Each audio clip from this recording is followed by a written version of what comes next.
संत काव्य के प्रतिनिधि कवि हैं वो हैं कबीर, और प्रेमाश्रयी शाखा के जो प्रतिनिधि कवि हैं, जो हमारे सामने प्रेम का मेरुदंड लेकर के उपस्थित होते हैं, वो कवि हैं मलिक मोहम्मद जायसी। और हम सूफ़ी काव्य की इस गंगा में अवगाहन करते करते अब अंतिम भाग तक पहुँचे हैं, जिसमें मैंने आपको बताया था, मैंने आपको मलिक मोहम्मद जायसी, कुतुबन की मिर्गावती, मंझन की मधुमालती, इन सभी का अध्ययन करवा दिया था।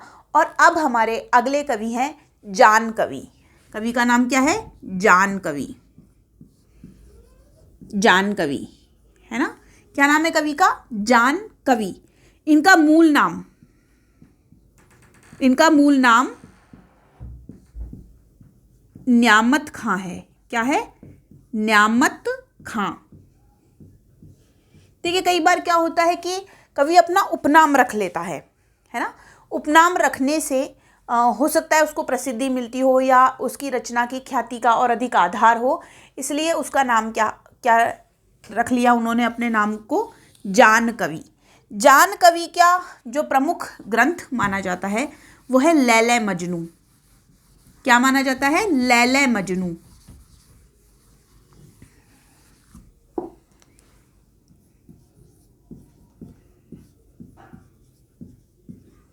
लैले मजनू। लैला मजनू नहीं है, देख लीजिए एक बार, ये लैले मजनू है।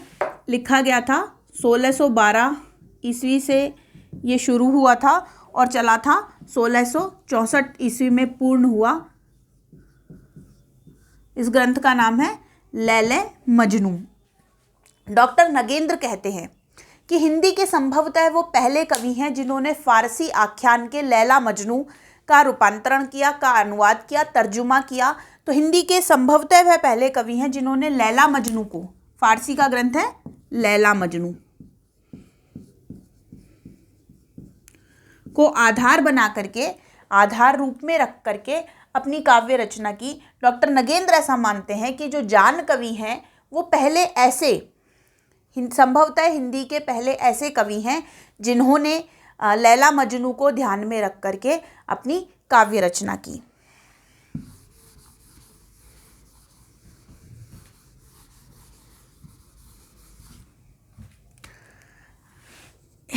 ऐसा माना जाता है कि 17वीं शताब्दी में जान कवि ने सर्वाधिक प्रेमाख्यानों की रचना की।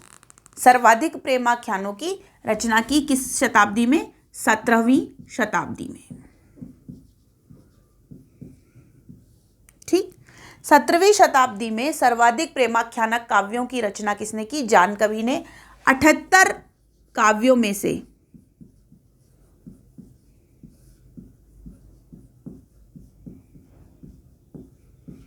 29 इनके प्रेमाख्यानक माने जाते हैं।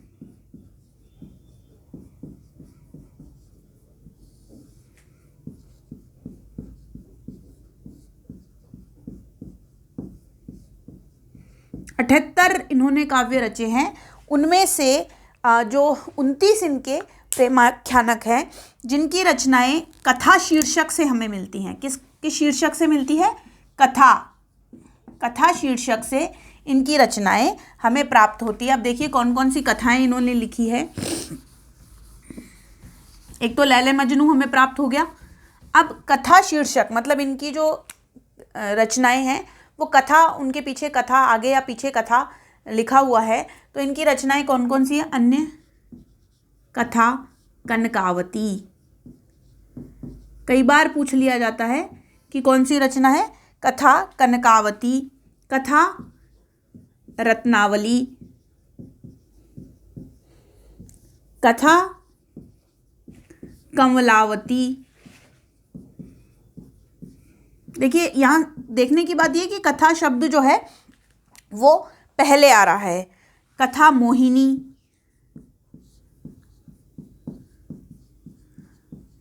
कथा मोहिनी, फिर कथा नल दमयंती,